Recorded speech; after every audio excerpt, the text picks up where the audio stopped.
Hello everyone, welcome to another video. So today we'll be studying about we are on target Tintinalli's series. So we were studying about urologic stone disease. Today is chapter number 80. That is hepatic disorders. So lately we have been observing a lot of patients in altered mental status and they come out to be hepatic encephalopathy. So I just thought about reading it once and learning about it. So hepatic disorders is today's chapter. I have read about it in Tintinalli's and that's how I plan to teach it over here. I'll be sharing tables also, just like I've done in the previous lectures. So let's talk about the pathophysiology. The first heading in Tintinalli's is pathophysiology. So what is the pathophysiology of hepatic disorders? See, when we talk about acute hepatitis can be of many types, right? What we know about is hepatitis A, hepatitis E. So this comes into acute viral hepatitis. Then there can be acute toxic hepatitis. That can be because of drugs. Most commonly it is because of paracetamol. It can be because of some supplements. It can be because of some metabolic injury to the liver. Then the pathophysiology has been mentioned. The initial injury that occurs, it causes what? It causes inflammation, it causes cell death, and it causes scarring of the liver. Now what happens is when this keeps happening again and again and again over a period of time, our liver is able to recover. But when the recovery capacity of liver is exceeded, then it causes chronic injury. In chronic injury, what happens is that this scarring which happens, it causes fibrosis. So the liver is converted into fibrous tissue. So the functioning part is different. Functioning part is separated from the non-functioning part, right? So it forms nodules, right? Then after some time it will become even more severe and it will cause liver cirrhosis, which we know, right? Liver failure.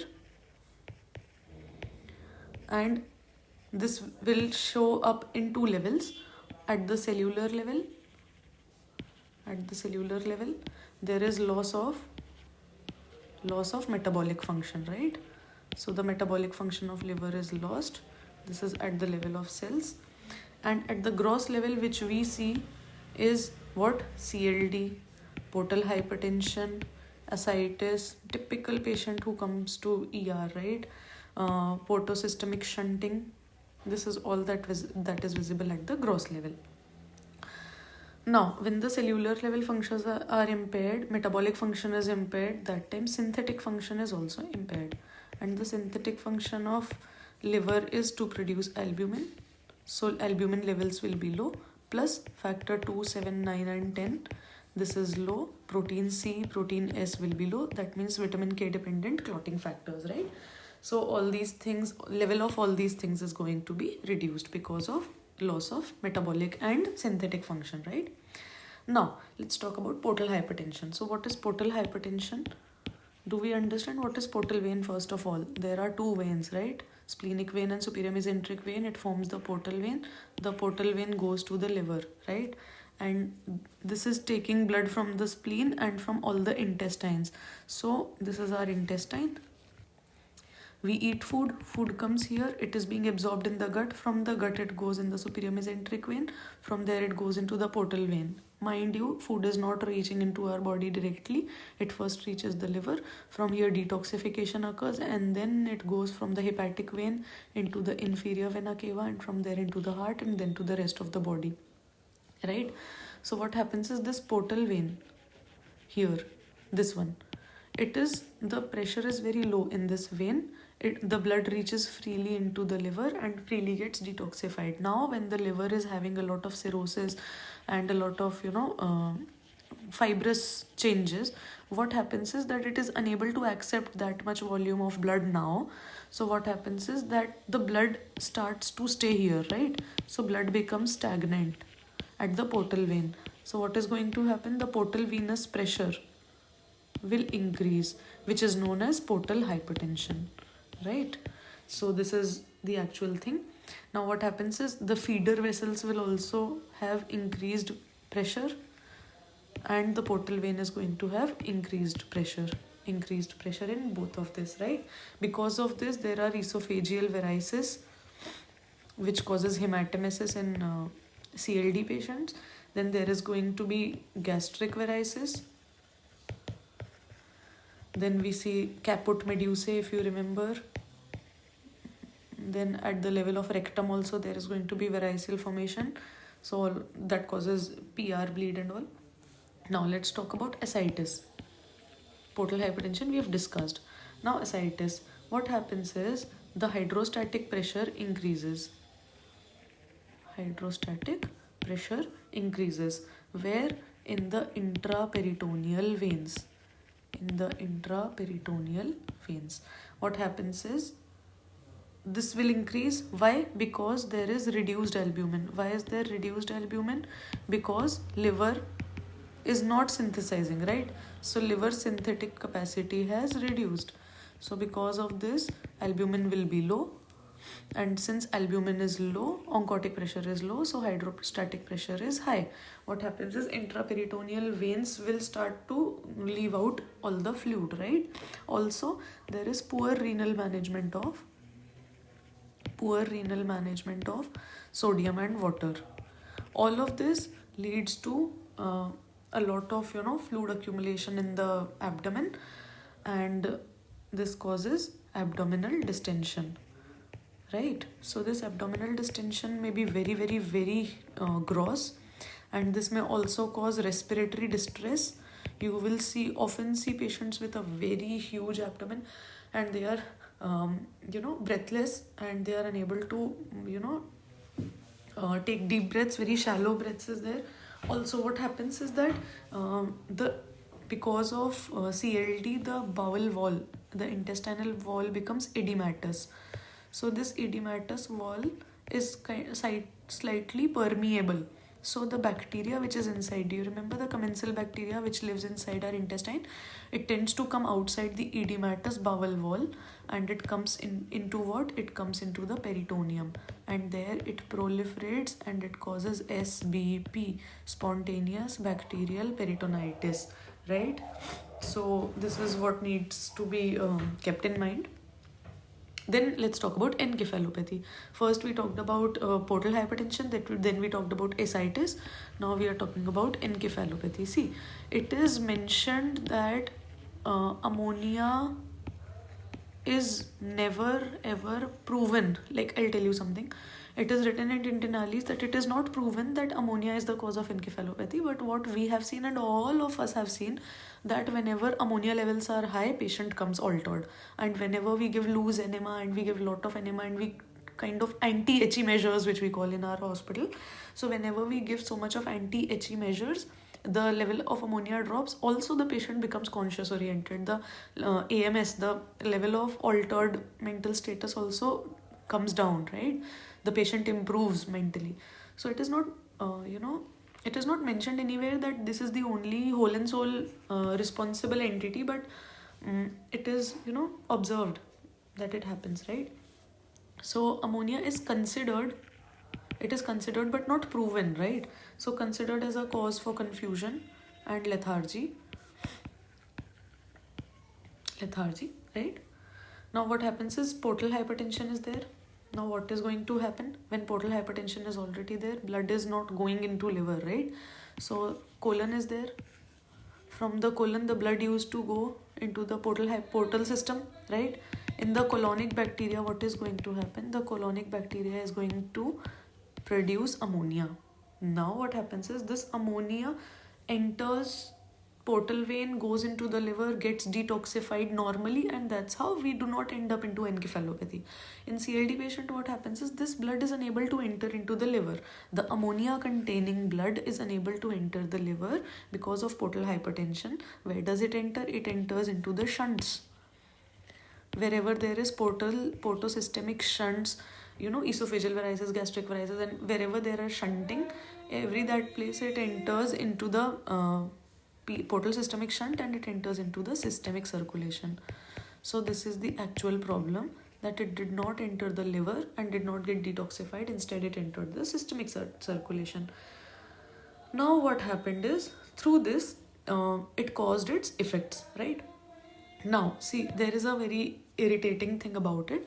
See, in liver failure, what happens is, albumin is low. Now what happens is, if we ask the patient that eat protein-rich diet, what is going to happen? We think that protein-rich diet might increase albumin levels. Instead, what happens is, protein-rich diet has nitrogen-containing amino acids. What happens? These causes production of ammonia. This ammonia enters the portosystemic shunts. This enters into the body, and it causes what? HE. So what happens is that protein-rich diet aggravates encephalopathy in CLD patients. So it is a double-edged sword. We do not give protein-rich diet in these patients, right? So yeah, I know that if we do not give protein-rich diet, the albumin level will fall further, obviously. One, because of liver synthetic capacity, which is compromised. Plus, we are also giving like relatively malnutrition now. So, but still, protein-rich diet aggravates this process, right? Then, what is going to happen later is that if patient is in fulminant liver failure, right? Frank failure, what is going to happen? There is going to be cerebral edema because of ammonia. There is going to be increased ICP. There is going to be loss of autoregulation. This is the most dreaded complication, because we do not want to go into this state that there is loss of autoregulation of cerebral blood flow. Cerebral perfusion, basically, right? CPP, which we know. So regulation is lost. Ammonia-related edema will occur. And the patient will land up into SIRS, systemic inflammatory response syndrome, right? So we do not want this to happen. That is why whenever patient comes altered, we are very, very much, alarmed that no, patient should come back. Like, the patient's consciousness should come back very, very quickly. It is taken very seriously in our ER, actually. Now, let's talk about jaundice. Jaundice is not exclusive to just the severity or the chronicity of liver failure. It can occur at any stage of liver disease. It may occur without liver disease also, just in case of, excessive hemolysis and etc. What happens is, there is increased bilirubin, and it tends to get deposit in the sclera and the mucous membranes, because the elastin content is high, and bilirubin has a good affinity towards elastin, right? So 3 things can be there. One is overproduction of bilirubin. Second is inadequate metabolism. And third is reduced excretion, right? Which is, we call pre-hepatic, hepatic, and post-hepatic, right? If you remember, post-hepatic. So overproduction can be because of hemolysis, most common. So we think in terms of G6PD, we think in terms of pyruvate kinase, G6PD given primaquine in a malaria patient, then hereditary spherocytosis, etc. Then inadequate metabolism, that is the hepatic problem. Like, what can be there? Acute viral hepatitis, acute toxic hepatitis, then toxins, right? Same thing. Then post-hepatic is mostly obstructive. Now, anything that you can imagine obstructive, that can be pancreatic tumor, it can be a stone, CBD stone, it can be anything else, like, parasite, biliary atresia, parasite, etc. All of this can cause, right? So jaundice can occur in any stage of liver disease. Now, let's talk about hepatic disorder mein clinical features. Like, what are the clinical features? Just imagine any one patient that you might have. Like, we have very chronic patients of HE who keep coming back to ER, and then one fine day you will get to know that they are no more. So What are the most common clinical features in a patient who presents to the ER having established hepatic disorder, HBV related, CLD, or alcohol related, or NASH related, or NAFLD, etc., etc. So jaundice, very very very common. Like when you see a patient of CLD, you can actually tell that the patient has CLD without knowing anything. The patient looks so yellow, jaundiced. Patient might have some, if you observe nicely, you might see rashes all over the hands, pruritus because of that bilirubin, right? Then patient will have complaint of nausea, vomiting, diarrhea. Then the patient will have easy bruisability, right? Patient will have abdomen distension,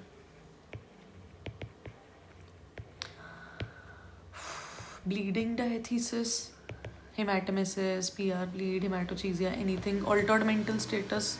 This is like later presentations, but still. Then when you ask about the past history, that please tell me what happened to the patient, when was the patient last seen well, time, whatever. Then the attendants will tell that the patient was diagnosed with hepatitis B 15 years ago. He was undergoing treatment, then he got CLD.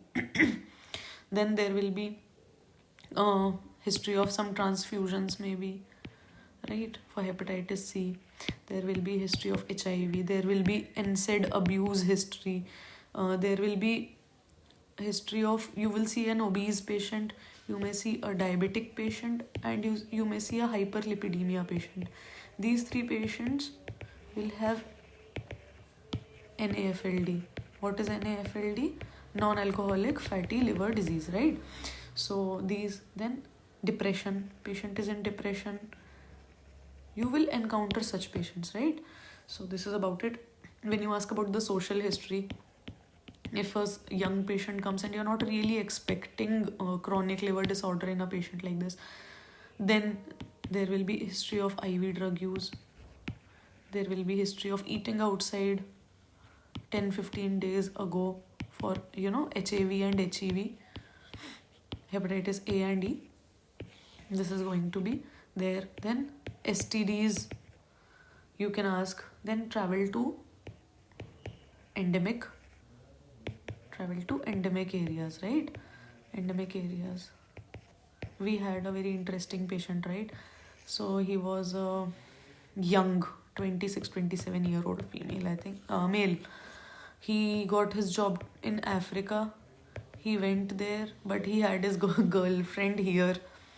So he came back to meet his girlfriend, and he didn't inform his parents and his family that he was returning back to India.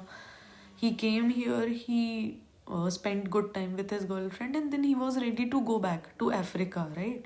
Like 10 days later, I think. What happened was he was suddenly unconscious at home where he was staying in Delhi.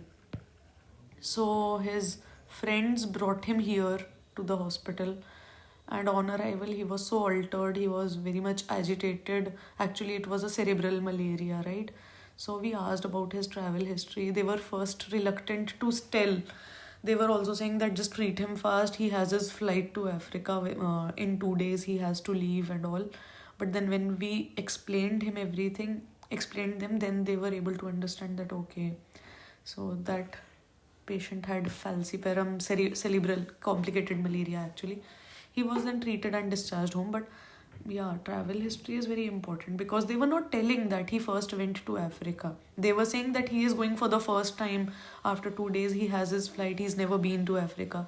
But then we had to sit with them and talk to them and tell them that, see, if he has been to that place, then you need to tell us, because see, we are getting falciparum positive, so we will have to treat in that direction. The patient is critical.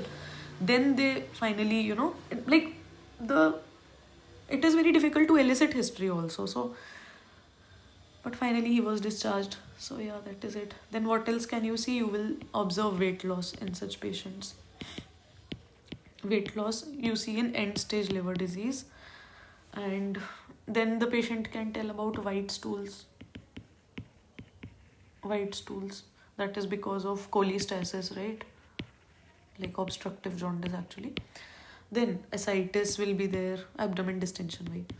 Then liver enlargement can be there, right? See, in Tintinallis it is written that if liver is palpable and liver is tender, tenderness is present. If LFT is normal or if the LFT is deranged, doesn't matter. If the liver is palpable and tender, it is a hallmark. It is a hallmark of acute hepatitis.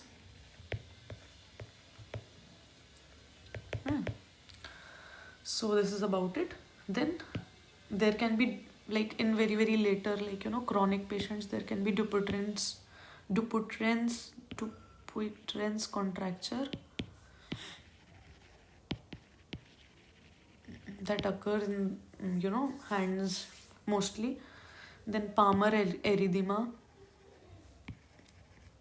Then wo spider nevi, cutaneous vessels, na, it becomes visible, so it is called cutaneous spider nevi. I do not know the spelling. Then caput medusae, asterixis can also be there, caput medusae. All of this is mentioned, and not all of it is visible in all patients, but yeah, some things you can see in some patients, or not all will be visible in one single patient. Now let's talk about lab evaluation and imaging, right? So see, there are 4 markers, okay? Whenever we talk about lab evaluation of a patient with suspected liver disorder, there are 4 categories. So first is marker of acute hepatocyte injury. So marker of acute hepatocyte injury or death. This is 1.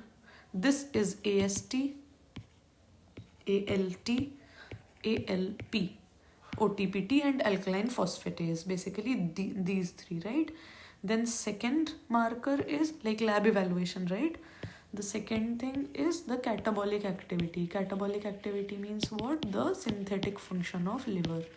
The synthetic function of liver is seen by what? I have just told like 5 minutes ago. One is albumin and second is PT, prothrombin time, because this is a direct measure of the factors, 27910CS, which I just mentioned. Then third is this was the synthetic function, right? Then catabolic, synthetic function is this, please mind. Synthetic function is albumin and prothrombin time. Catabolic activity is bilirubin and ammonia. There are 2 things, na? Synthetic is anabolic. Just missed it. Synthetic function is measured by albumin and prothrombin time. Catabolic function means the metabolic function of liver, that is measured by bilirubin, serum bilirubin level and serum ammonia levels. Okay, this is 3, just mention it. Then let's talk about bilirubin. So you know that it comes from hemoglobin, right? So it is a metabolite of heme protein. If the liver is functioning, then we will find conjugated bilirubin, and if the liver is not functioning, then unconjugated bilirubin levels will be high, right? This may also occur in excessive hemolysis and other prehepatic causes in a healthy liver also. We know all of it from MBBS, so I'm not just going into very much detail here. Now see, it is written in Tintinallis that if total plus indirect bilirubin is increased, what can be the cause? It is either prehepatic, hepatic, or it is hepatic. If total bilirubin is increased plus direct bilirubin is increased, then it is post-hepatic cause of liver failure or hepatitis, right? Now let's talk about SGOT, SGPT. So OT, PT, AST, ALT, right? So these are intracellular enzymes. Means what? That these are present inside the hepatocyte. This is a hepatocyte. So inside there is AST, ALT. So will this be detectable in blood normally? Normally these should not be detectable in blood. Only a very small quantity, like in our lab value it is up to 40. So up to 40 milli, I do not even remember the unit, right? So this is how much is acceptable. But what happens if this cell is going to break down, right? If massive cell damage is occurring, then all of this will come into blood, so the levels are going to increase, right? So whenever there is injury, hepatocytic necrosis, right, any of that sort, then levels will increase. If the levels are hundreds per liter, right, then it tells us about mild injury or just inflammation. But if the levels goes towards thousands, right, if the levels have increased to thousands per liter, then this tells about extensive acute hepatic necrosis. Extensive acute hepatic necrosis. Now, if it is less than 5 times of upper limit of normal, like in our lab the value is 40, so 40 into 5, 5 fours are 20, so 200. So if the levels are less than 200, then this is because of either alcohol or like alcoholic liver disease or non-alcoholic fatty liver disease, right? So in both of this it is going to be less than 5 times of upper limit of normal, right? But in chronic end stage, like end stage liver disease, the AST ALT level comes near normal. Why? Because liver does not have enough tissue to even produce this much of AST and ALT, right? So hepatocytes are beyond the stage of acute injury in this. Now let's see AST upon ALT ratio. AST upon ALT ratio, right? If it is more than 2, did you understand? If it is more than 2, this means what? AST is very, very high. AST levels are very, very high, and ALT levels are either normal or low. Do you understand? Only then the ratio will be more than 2, right? So if this is there, then it is most likely alcoholic hepatitis. If it is alcoholic hepatitis, so why? Because alcohol itself, it stimulates AST production. Alcohol independently stimulates AST production. So AST levels are going to increase in case of alcohol consumption, and that is why AST upon ALT ratio is more than 2. Makes sense? Now let's talk about other conditions. Then we might just end this up. So next is incidental. Like if a patient just came to ER for some other complaint, and you just sent in CBCLF, TKFT, and you found that incidental rise of AST, ALT, right? So incidental rise of AST and ALT of up to 3 to 5 times of normal, plus ALP, alkaline phosphatase, is also high. Levels of alkaline phosphatase is also high, up to 2 times of normal. This is normal. This can be considered in the normal range, right? In what kind of patients? In all obese patients, and in all diabetic patients.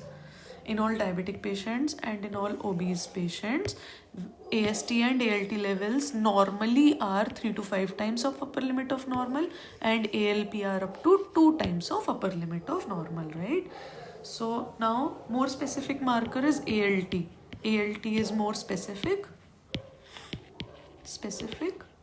and why? Because AST is also found in heart, it is also found in smooth muscle, it is also found in kidney, it is also found in brain. So we never know that which one is increasing, because our lab doesn't know, right?